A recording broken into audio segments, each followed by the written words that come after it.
Jadi sebab itu kalau ada orang bertanya, apa rahasia di balik manusia bisa menyambut beliau sedemikian ramai? Ada yang mengatakan 3 juta di airport itu. Apa di balik itu semua? Kalau bagi saya simpel saja. Orang sedang mencari sosok. Kemana dia menggantung harapan? Ketika dia lihat sosok itu, hatinya sudah terpaut. Kalau sudah cinta, apapun dia lakukan. Dengan mata saya, kepala saya sendiri, Pak Karni, saya melihat ibu-ibu.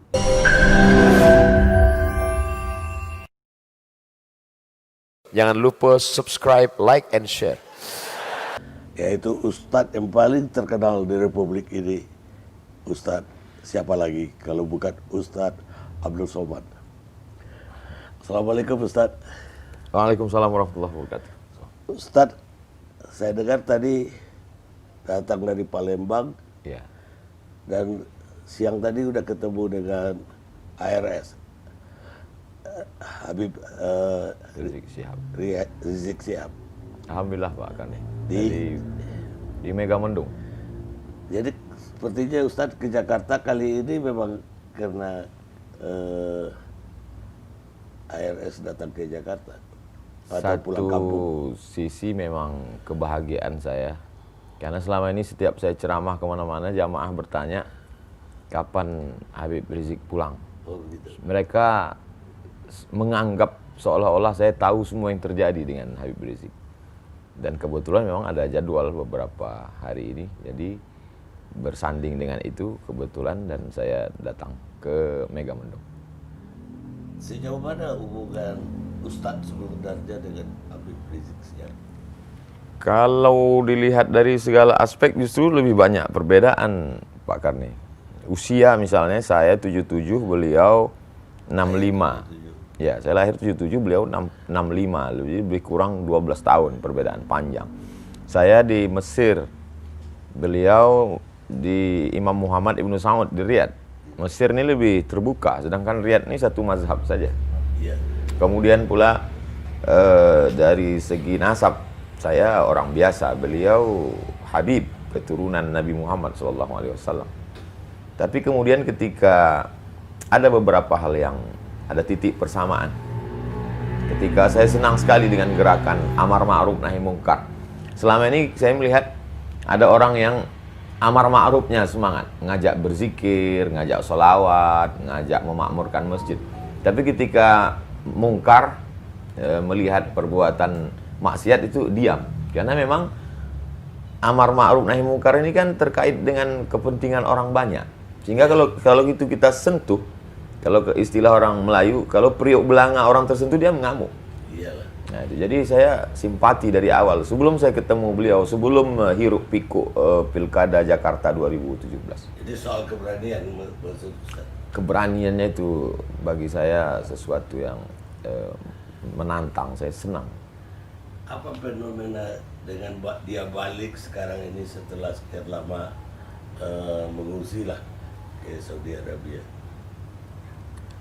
Kalau sekarang itu kan kita lihat Pak Karni, beberapa FB sahabat-sahabat kita itu kan dihilangkan berita terkait semua yang menulis HRS, Imam Besar, Habib Rizik Syihab itu kan langsung hilang. Kemudian yang posting-posting Instagram juga hilang. Saya masih ingat itu ketika kami umroh Januari 2018 di Makkah. Ketika itu saya ada waktu itu Ustadz Dery Sulaiman. Ustadz Dery Sulaiman mau tes streaming. Sudah dikasih tahu sama yang lain, tes aja, nanti 5 menit pasti down. Dia tes betul. Aku tes, dia bilang. Begitu 5 menit langsung down. Jadi apa sebenarnya kesalahan makhluk hamba Allah yang satu ini? Berapa triliun negeri ini sudah dirugikannya? Apa BUMN yang pernah dia jual? Jadi bagi saya itu sesuatu, sehingga sampai-sampai menyebut namanya pun, menulis namanya pun. Tapi yang namanya manusia ini kan semakin ditekan, semakin diintimidasi, semakin justru pergolakan semakin. Untuk umat Islam sendiri, bagaimana Ustadz melihat Habib Rizik? Umat Islam ini kita mengajarkan di sekolah-sekolah dari mulai MDA sampai ke Universitas Islam, kita mengajarkan tentang integritas, tentang kejujuran, tentang keadilan, tentang bagaimana bersikap terhadap penguasa. Tapi kemudian santri-santri itu dalam tanda kutip bisa melihat hipokrit. Tidak sesuai dengan yang dibaca di kitab kuning, tidak sesuai dengan yang dia dengar dalam ceramah, dalam kenyataan. Maka dia menggantungkan satu harapan, sosok yang dia rindukan. Dan itu terjawab pada diri Habib Rizik Syihab. Jadi sebab itu kalau ada orang bertanya, apa rahasia di balik manusia bisa menyambut beliau sedemikian ramai? Ada yang mengatakan 3 juta di airport itu. Apa di balik itu semua? Kalau bagi saya simpel saja. Orang sedang mencari sosok. Kemana dia menggantung harapan? Ketika dia lihat sosok itu, hatinya sudah terpaut. Kalau sudah cinta, apapun dia lakukan. Dengan mata kepala saya sendiri, Pak Karni, saya melihat ibu-ibu menggendong anak berhenti di tengah jalan karena lelah berjalan kaki tadi. Karena untuk menuju lokasi markas dakwah pesantren Habib Rizik di Megamendung itu, jalannya berkelok, mendaki, jalan tanah, melewati, dan mobil tidak masuk. Mereka jalan kaki. Apa yang mereka cari? Tidak ada pembagian sembako. Tidak ada makanan, tidak apa. Bahkan mungkin mereka pun tidak melihat Habib Rizik. Tapi mereka merasakan kepuasan batin. Simbol gitu. Simbol. Ikon. Sebagaimana cintanya anak muda kepada penyanyi R&B atau K-pop. Begitu juga lah umat yang haus, rindu. Satu sisi mereka melihat dia sebagai ulama, satu sisi mereka melihat dia sebagai pejuang keadilan, satu sisi mereka melihat dia sebagai orang tertindas, teraniaya. Tapi ada satu sisi lagi juga mereka melihat dia sebagai keturunan Rasulullah SAW. Ustadz sendiri saya lihat mulai dilirik oleh politik ini. Yang penggagas, salah satu penggagas Partai Masyumi baru, Ya. Reborn Masyumi, udah mengumumkan Ustadz akan jadi Dewan Surah. Jadi apa ya Ustadz mulai tertarik untuk ikut dalam politik? Saya, Pak Karni, dalam 30 malam bulan Ramadan itu, ada satu malam saya khususkan kajian politik Islam. Kemudian kalau saya memberi kuliah umum di mahasiswa, selalu saya pesankan kalian mesti ambil peran di politik. Kalau tidak, politik kita akan diambil orang lain. Kemudian kalau saya ceramah di mana-mana, walaupun itu tablik akbar di stadion, di tanah lapang, sebenarnya substansi isi yang saya sampaikan itu hanya 3 poin saja. Pertama, islahut tarbiyah, perbaikan pendidikan. Masukkan anak ke TK Quran, SD Quran, SMP Quran, SMA Quran. Setelah itu terserah dia mau kuliah di mana. Yang penting basicnya Islam, Quran. Yang kedua, islahul iktisad, perbaikan ekonomi. Maka gerakan belanja ke warung tetangga, produk halal, bangkitkan ekonomi umat. Kemudian itu banyak sekali video endorse saya terhadap produk-produk UMKM dan lain sebagainya. Yang ketiga adalah islahul siyasah, perbaikan politik. Makanya di mana-mana saya tausiah, pilihlah anggota legislatif yang peduli pada perda syariah, kemudian pilihlah pemimpin yang memperdulikan pada ajaran Islam. Kalau paling tidak dia menyuarakan peraturan-peraturan atau sikap dia, itu keberpihakan dia kepada Islam. Itu yang selalu saya sampaikan. Maka ketika saya diminta sebagai narasumber seminar yang diadakan oleh sahabat-sahabat dari Masyumi Reborn, Ustadz Abdul Somad sebagai narasumber untuk memberikan pandangan tentang sejarah politik Islam. Ya, saya dengan Pak Abdullah Heha Mahua dan beberapa narasumber lain ketika itu saya sampaikan. Jadi kalau kata Pak Karni Masyumi Reborn melirik saya, sesungguhnya tidak hanya Masyumi Reborn, aspek politik, segala sesuatu yang memerlukan orang ramai, orang banyak, tidak hanya politik, dari mulai endorse kerupuk sampai endorse partai, saya kira mereka akan gandeng saya. Bukan berarti ungkapan saya ini pede sekali, tidak. Tapi memang itu kenyataan yang saya terima hari ini. Apa mungkin setelah ini kita akan melihat Ustadz itu justru bukan lagi, tidak hanya di mimbar masjid, tapi di panggung politik juga. Sesungguhnya Pak Karni, ketika kita menjadi ustadz, kita sedang menempatkan diri sebagai juru kampanye dalam tanda kutip. Karena ketika kita berislam, itu Islam mencakup segala aspek. Ada aspek ibadahnya, artinya ketika saya tampil di mimbar, saya sedang mengatakan, marilah kita sholat, marilah kita puasa, marilah kita berzakat. Berarti saya juru kampanye ibadah. Kemudian di dalam Islam itu ada namanya fikih muamalah ekonomi. Maka ketika saya tampil sebagai ustadz, sesungguhnya saya juga sebagai jurkam ekonomi Islam. Karena waktu itu saya mengatakan riba itu haram, marilah kita bermuamalah secara islami, marilah kita pinjam meminjam dengan cara Islam. Dan ada satu lagi yang dilupakan orang, bahwa dalam fikih itu ada namanya fikih siasah. Siasat kata orang kita. Atau disebut juga dengan as-siyasah asy-syar'iyyah, atau disebut juga dengan istilah al-khilafah, atau disebut juga dengan istilah min fiqhid daulah. Terserah mau pakai istilah manapun, tapi sebenarnya Islam mengatur aspek politik. Seorang ulama besar dari kalangan mazhab Syafi'i bernama Imam Al-Mawardi, meninggal tahun 450 Hijrah, menulis suatu kitab khusus berjudul Al-Ahkam As-Sultaniyah, hukum hakam kesultanan, politik Islam. Jadi ketika saya sebagai seorang ustadz, saat itu sebenarnya secara tersirat saya sedang mengatakan, hai umat, marilah menuju politik Islam. Karena Islam itu kafah secara aspek, dari mulai ibadahnya, muamalah ekonominya, sampai kepada politiknya. Hanya saja ada sahabat-sahabat saya yang sesama LC, sesama ustadz yang langsung cenderung langsung masuk ke dalam partai, menjadi anggota legislatif, ada di DPD, ada di anggota Dewan Kabupaten, Kota, Provinsi, DPR RI, ada bahkan yang langsung jadi kepala daerah. Tapi saya tidak. Saya hanya menjelaskan kepada umat, ini loh politik Islam.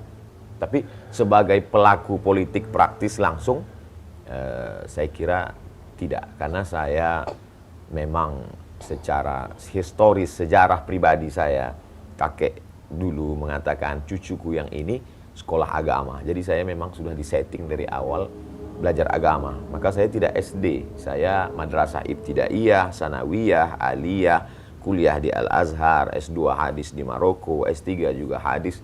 Lalu kemudian saya menjelaskan ajaran Islam. Jadi insya Allah saya tetap pada pendidikan dan dakwah, Pak Karni.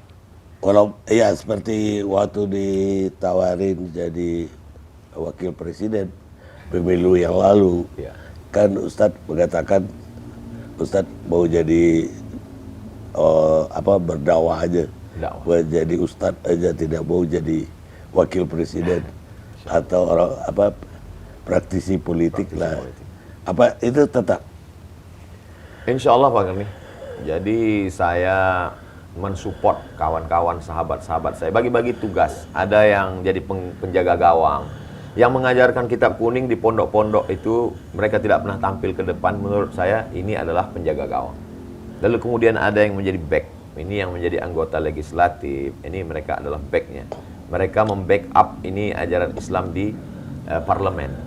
Lalu kemudian ada yang menjadi striker, penyerang di depan, yang langsung tampil di depan mempengaruhi umat. Jadi saya tidak ingin kita saling salah menyalahkan. Saya tidak mengatakan, Pak Kiai, Tuan Guru, Ustadz, kalian kok cuman di tiang gawang aja, maju ke depan. Dan mereka juga tidak menyalahkan saya. Ya Abdul Somad, kenapa kamu terbang ke sana kemari, jaga ini tiang gawang? Enggak, kita bagi-bagi tugas insyaallah. Jadi nggak akan duduk di partai Pak Subi itu kesimpulannya? Saya akan mensupport sahabat-sahabat. Dari atas, dari bawah. Dari bawah saya akan menyadarkan umat tentang pentingnya politik Islam. Karena sekarang banyak umat ini sudah putus asa dia dengan politik Islam ini, Pak Karni. Saking banyaknya politik Islam ditambah lagi dengan pelaku-pelaku politik Islam itu sendiri. Lalu kemudian al-Islam mahjubun bil muslimin. Ajaran Islam itu terhijab, terdinding, tertutup oleh perilaku umat itu sendiri. Saya ingin menjelaskan, ini loh Islam, ini perbuatan umat Islam. Jangan karena kamu sholat di masjid sendalmu hilang lalu kau salahkan satu masjid. Bedakan perilaku umat Islam dengan politik Islam. Politik Islam itu bersih. Karena kalau politik ini kita tinggalkan, maka habislah suara kita. Kita akan menjadi mayoritas, tapi dalam perundang-undangan kita akan menjadi minoritas. Karena keputusan kita diambil oleh orang lain. Akan diambil oleh komunis, akan diambil oleh sekuler, akan diambil oleh liberal. Maka umat Islam mesti berperan di sana. Nah, di bawah ini disadarkan supaya mereka memilih, yang sampai mereka tidak memberikan perannya, karena kita tinggal di negara demokrasi. Kemudian di atas, saya selalu sampaikan bahwa adik-adik, ketika saya melepas calon mahasiswa yang akan berangkat ke Al-Azhar, Kairo, Mesir, ke Timur Tengah, saya jelaskan itu, kalian nanti pulang, kalian punya bakat masing-masing. Ada yang akan menjadi businessman, entrepreneur, ada yang akan membangun pondok pesantren, tapi ada di antara kalian yang akan menjadi politisi, politik praktis, langsung dia menjadi anggota DPD, DPR RI, kepala daerah dan lain sebagainya. Ya, tapi kalau lihat perhatian Ustadz terhadap embrio lah, baru kan Mas Ubi belum jadi partai yang resmi. Ya. Kayaknya lebih agak istimewa soal Mas Ubi ini, karena partai-partai Islam lain selama ini nggak kelihatan ada pendekatan atau keakraban Ustadz. Ya. Padahal banyak sekali, ada PAN, ada PKB, P3, ada PKS. Kalau Pak Karni ingat ketika kita pemilu tahun 2018-19, ketika itu ada video saya sedang makan sate, lalu ada yang bertanya ke saya, Ustadz Somad, kami ini sedang bingung memilih partai. Lalu saya jawab di situ, video 1 menit, pendek saja. Ya, pilihlah yang memperjuangkan yang jelas di parlemen, diantaranya tentang peraturan undang-undang haram khamar, saya katakan. Waktu itu saya sebut partainya PKS dengan PAN. Beberapa partai yang menjadi gerbongnya suara umat Islam komplain ke saya. Kan partai yang isinya umat Islam bukan cuma yang religius, nasionalis, kami juga. Tapi menurut ijtihad saya, 2 itu yang saya sebut. Jadi artinya kalau saat itu saya sebutkan PKS, saya sebut PAN, hari ini saya bersama dengan orang-orang tua, sahabat-sahabat Masumi, karena ada sejarah masa lalu. Saya sebenarnya ingin menjelaskan, mereka bisa saja berbeda seragam, berbeda baju, karena saya berprasangka baik, husnuzon, kullu mujtahid musib. Semua yang berijtihad itu benar. Dia dapat 2 pahala. Satu sisi dia sudah berijtihad, ijtihad politik. Satu sisi dia dapat pahala karena ijtihadnya. Kalau dia benar, maka dia dapat 2. Andai dia keliru, tersalah, dia tetap dapat 1 karena dia sudah berusaha. Ya. Jadi saya mensupport gerakan itu. Apa ada sejarah orang tua atau kakek dulu juga bersumi? Secara praktis orang tua, kakek-kakek dulu kami lebih ke kalau sejarah dulu kakek-kakek kami adalah P3. Karena waktu itu zaman Pak Harto kan kita cuma ada 3 saja. Golkar, PDI dan P3. Dan Kalau kakek kan masih masa tahun 50-an, kakek kan udah hidup. Mereka tidak. Mereka hanya gerakan agama, tasawuf, tidak ke politik. Oh, tasawuf. Saya mau bertanya tentang soal radikal. Ya. Saya melihat di Indonesia itu ada sekelompok orang kecil mungkin yang kepingin memang ada khilafah, tapi sebagian orang kecil juga kepingin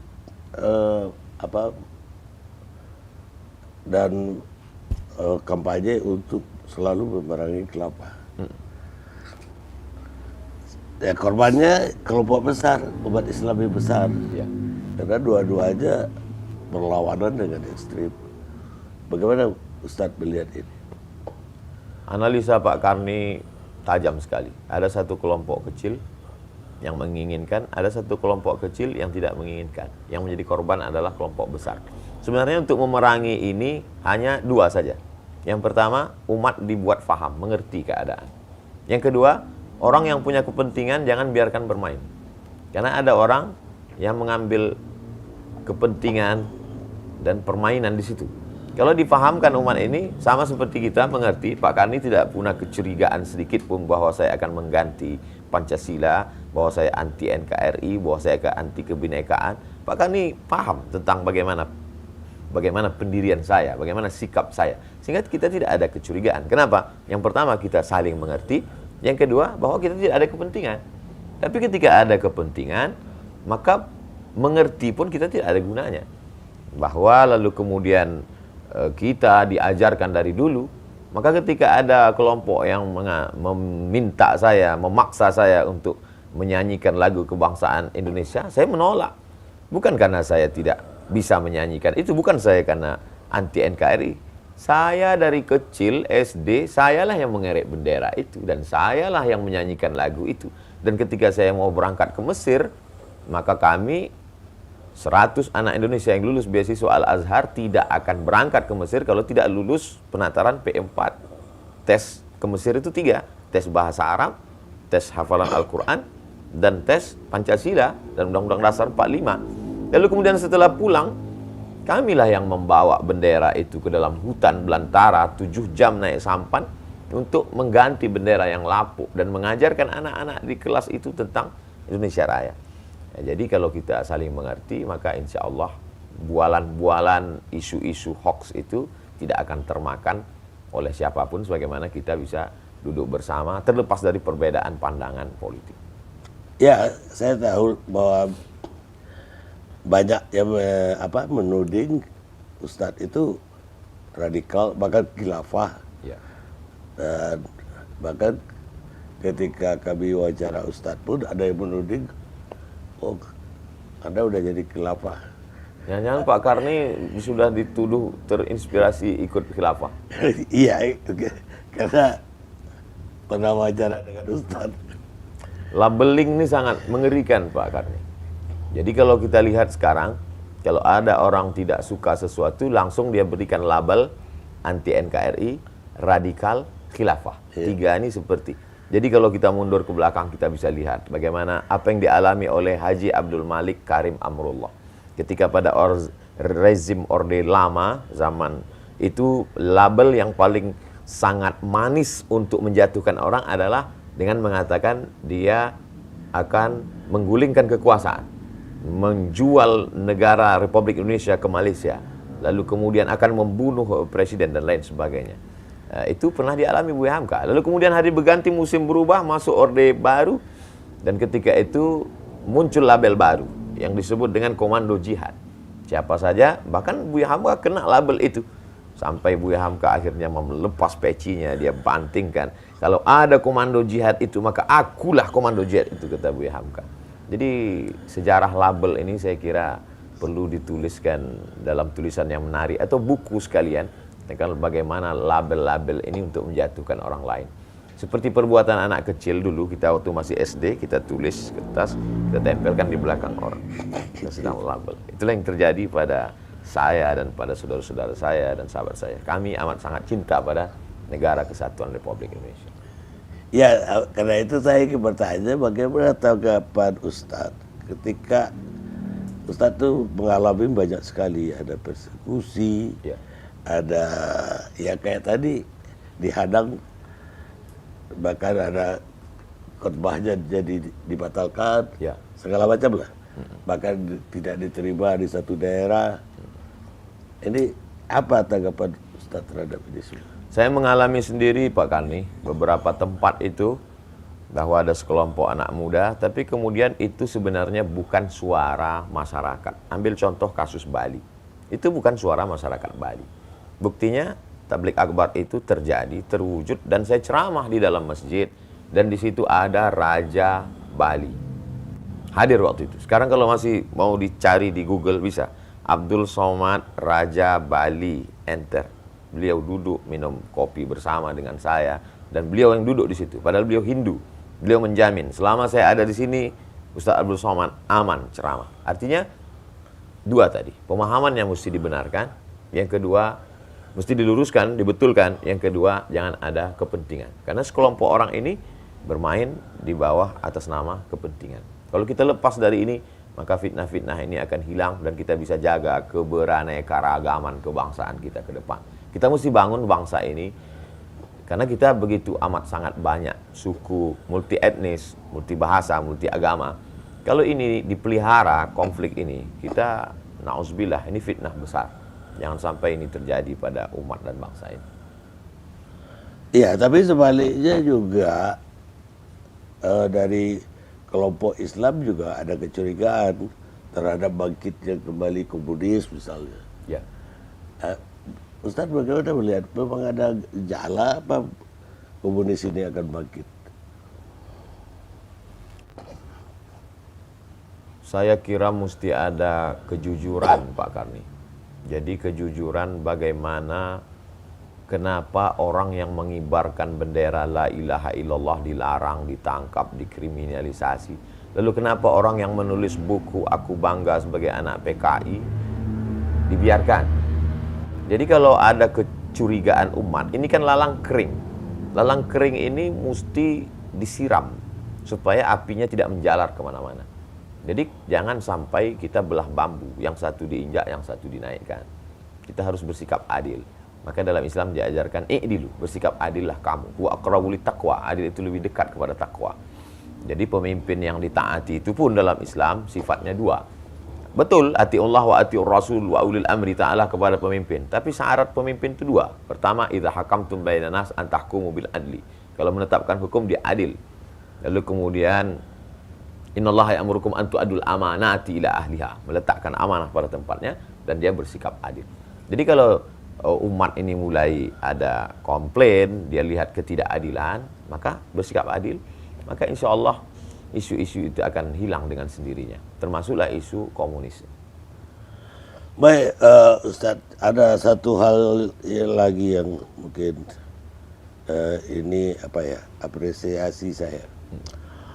Ustadz itu bagi saya menarik sekali ketika saya banyak melihat Ustadz tidak hanya berkhotbah di kota-kota besar, tidak hanya di masjid-masjid yang terkenal, tapi sampai ke kampung-kampung, bahkan saya lihat naik perahu segala, Ya.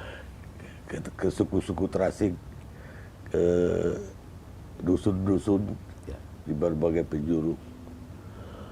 Nah, kemudian juga di TV, Ustadz betul-betul selektif sekali untuk tausiah di TV.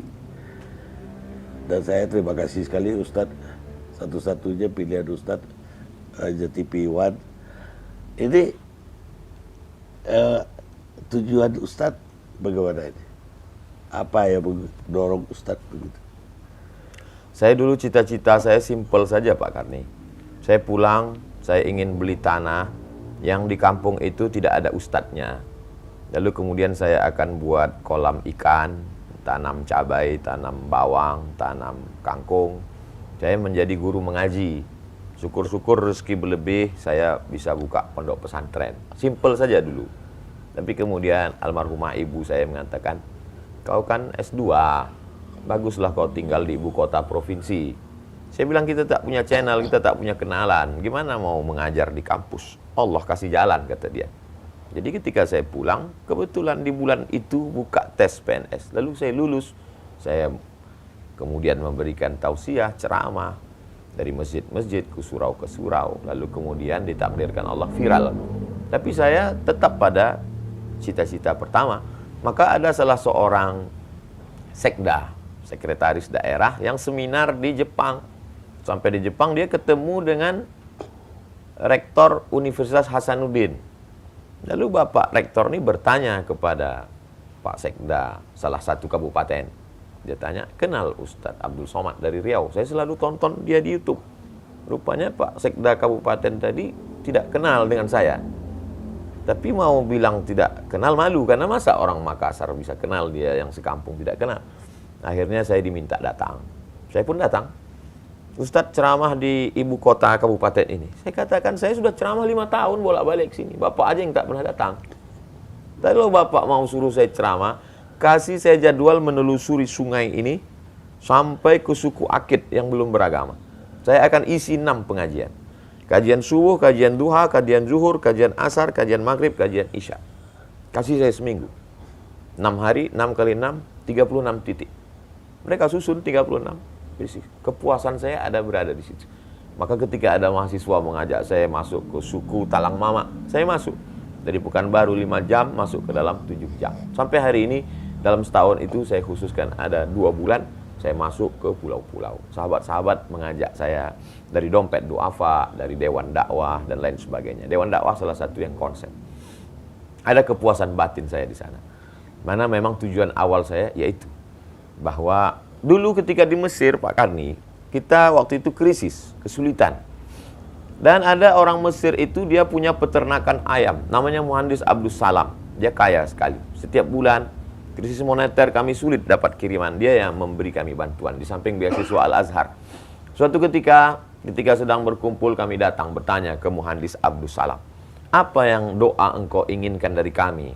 Biasanya orang kalau dia kasih uang dia minta doakan saya. Kata dia, jangan doakan saya. Kamu nanti pulang ke negerimu, kamu sebarkan saja Islam ini ke kampung-kampung. Karena saya pernah sampai ke sana, di kampungmu masih ada orang yang belum pakai baju, kata dia. Sampaikan. Jadi apa yang saya lakukan hari ini adalah janji saya pada kakek-kakek saya dulu, kemudian pada orang Mesir yang dulu pernah berbuat baik pada kami. Tentang televisi, Pak Karni, TV One bukan satu-satunya tempat yang pernah saya menyampaikan tausiah. Saya pernah di televisi ini, saya pernah di televisi anu. Lalu kemudian ceramah saya diatur, saya harus pakai baju ini. Di menit sekian saya mesti tertawa, di menit sekian saya mesti menangis. Saya tidak bisa begitu. Saya tidak bisa begitu. Ceramah saya tidak bisa diatur. Saya menemukan kebebasan di TV One. Kalau andai satu zaman, satu masa, satu bulan nanti TV One memperlakukan saya seperti itu, saya mesti diatur menangis di menit kemudian, saya tidak boleh bicara ini. Mungkin saya akan keluar dari TV One dan saya lebih memilih ceramah di channel Pak Karni Ilyas. Itulah selama saya jadi pemretnya nggak ada peraturan begitulah. Untuk yang lain pun tidak. Tapi gini, Ustadz sendiri dari Aliyah, dari Madrasah Ibtidaiyah, Aliyah, sampai akhirnya sekolah ke beberapa negara. Ya. Ke Al-Azhar, ke Maroko, Ke Sudan terakhir. Sudan. Ini beasiswa semua atau biaya dari mana? Pada tahun 1998, Indonesia mendapat jatah 100 beasiswa ke Al-Azhar Kairo, gratis, selesai S1. Saya ikut tes, waktu itu untuk Provinsi Riau, Aceh, Sumatera Utara, tesnya di Medan. Saya lulus. Dapat beasiswa, tiket ditanggung oleh Al-Azhar Kairo. Lalu kemudian setelah itu ada lagi namanya Agence Marocaine Coopération Internationale, AMCI. Itu memberikan beasiswa untuk anak Indonesia 15 orang. Dan saya mengirimkan berkas, ijazah, transkrip nilai. Saya termasuk pemburu beasiswa, Pak Karni. Saya cari, dapat, saya kirim, dan saya diterima di Darul Hadis, sebuah lembaga yang didirikan oleh Raja Hasan II. Ayah dari raja yang sekarang, Raja Muhammad VI. Lalu setelah itu, saya pun lulus jadi dosen. Ada namanya program 5.000 doktor, Pak Karni, yang dikeluarkan Kementerian Agama. Adik kelas saya lulus, dapat beasiswa 5.000 doktor. Lalu dia datang ke saya, Bang, saya dapat beasiswanya besar, 1 tahun 200 juta. Berarti kalau 4 tahun bisa 800, kata dia. Beasiswa ditanggung full. Saya pun ajukan. 3 tahun saya ajukan, Pak Karni. 3 kali 3 tahun nggak dapat. Tak tahu apa kesalahan. Padahal saya sudah terdaftar. Sampai pernah datang Pak Dirjen dengan Pak Rektor. Pak Rektor nanya ke Pak Dirjen, ini Abdul Somad ini sudah 3 kali ngajukan, kenapa nggak dapat beasiswa? Nggak tahu kenapa. Sampai akhirnya suatu hari saya pergi dalam perjalanan dakwah di airport Cengkareng, saya ketemu dengan seseorang di toilet. Dia mau keluar, dia lihat saya, Ustaz Abdul Somad ya? Iya, kata saya. Dia keluarkan kartu namanya, saya dari Surabaya. Ustadz mesti doktor. Ustadz daftar S3 dimanapun di seluruh dunia ini, saya tanggung sampai selesai. Tiket pesawat, semua biaya. Nih, datang ke saya. Seolah-olah Allah Ta'ala ingin mengatakan kepada saya, Abdul Somad 3 kali kau ajukan ke Kementerian Agama tidak lulus. Nih, ku kasih cash. Kalau aku berkehendak, aku bisa. Ketemunya di toilet lagi, di tempat setan. Bisa ketemu malaikat di tempat setan. Tapi alhamdulillah Pak Karni, sampai hari ini saya tidak temui itu Bapak. Nah, kartu namanya ada. Saya tidak minta. Tak tahu datang dari mana, setiap orang kasih saya uang yang dolar, saya simpan di satu amplop. Akhirnya saya kumpul itu cukup untuk biaya kuliah saya, bahkan berlebih. Tiket pesawat saya 2 kali saya ke Sudan bolak-balik. Kuasa Allah SWT. Betul, kata ibu saya dulu, almarhumah, rezeki itu tak berpintu, nak. Kalau kau lulus PNS ini, berarti disitulah letak rezekimu. Andai kau tak lulus, rezeki Allah akan datang dari pintu yang lain. Saya yakin dengan itu. Itu sebenarnya cara Allah untuk meyakinkan saya. Yang selama ini kau belajar di Azhar, sudah kau baca hadisnya, sudah kau hafal ayatnya, tapi kau belum ketemu di alam nyata. Saya banyak mengalami hal-hal yang di luar logika akal. Salah satunya adalah selesainya saya bisa menyelesaikan S3 ini, Pak Kani. Saya waktu itu tidak punya kesempatan. Saya sudah terdaftar. Referensi saya sudah penuh kamar itu. Buku-buku dikirim oleh kawan-kawan saya. Karena disertasi saya tentang kontribusi Syekh Hasyim Asy'ari dalam penyebaran hadis di Indonesia. Teman-teman saya memberikan buku dari Pulau Jawa, dari pondok pesantren di Jawa tentang Mbah Hasyim. Tapi saya tak punya waktu, kesempatan.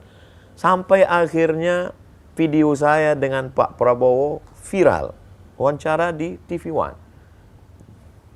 Lalu kemudian ketika itu menjadi viral, ternyata politik ini tidak sesimpel yang kita bayangkan.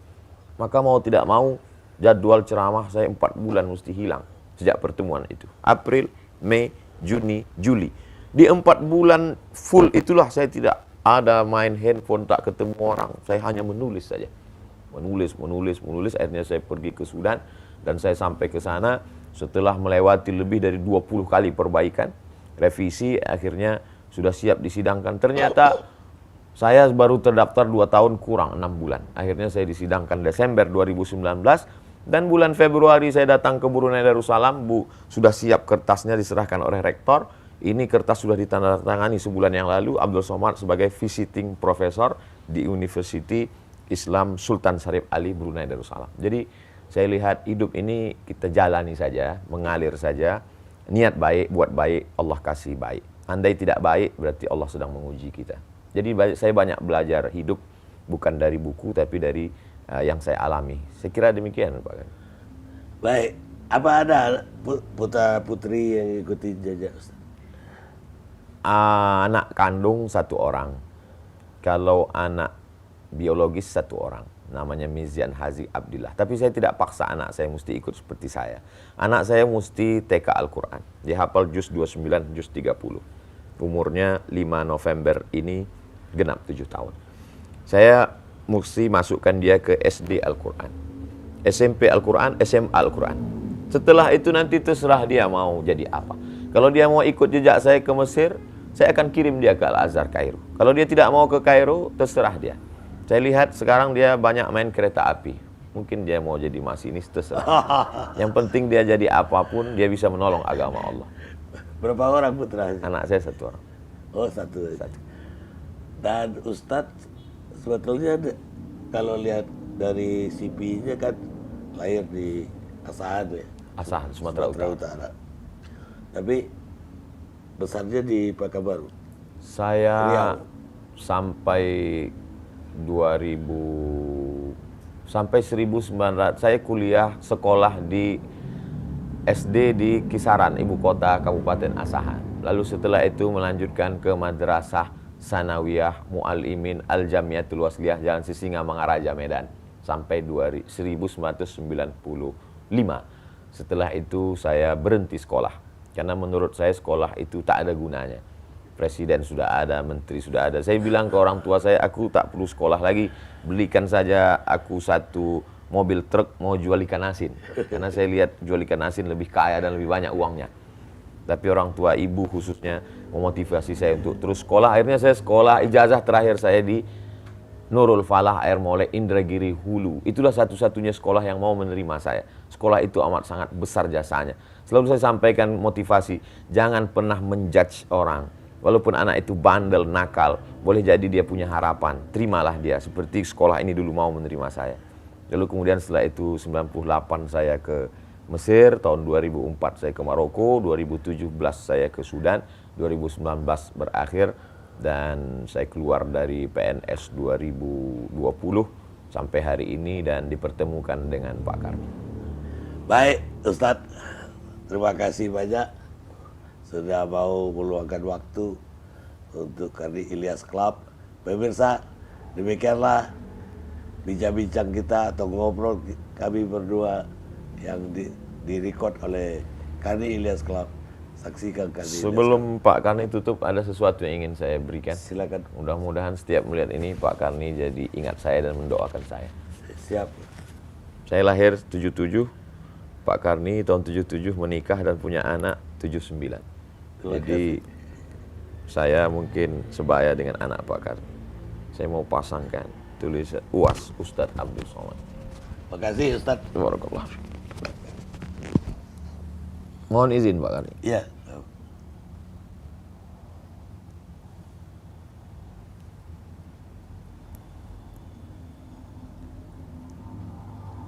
Barakallah.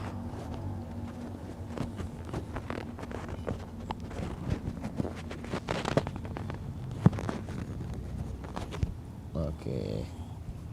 Makasih. Jazakumullah. Barakallah. Dan terima kasih udah meluangkan waktu Baik Pak Karni. sampai jam berapa itu? Hampir jam 10. Hampir jam 10. Lebih dari aduh ya. Gak apa-apa ya. Soalnya asik sih. Kalau dibiarin bisa sampai malam mah. Kalau bukan di YouTube. Jalan kita, Ustaz. Baik.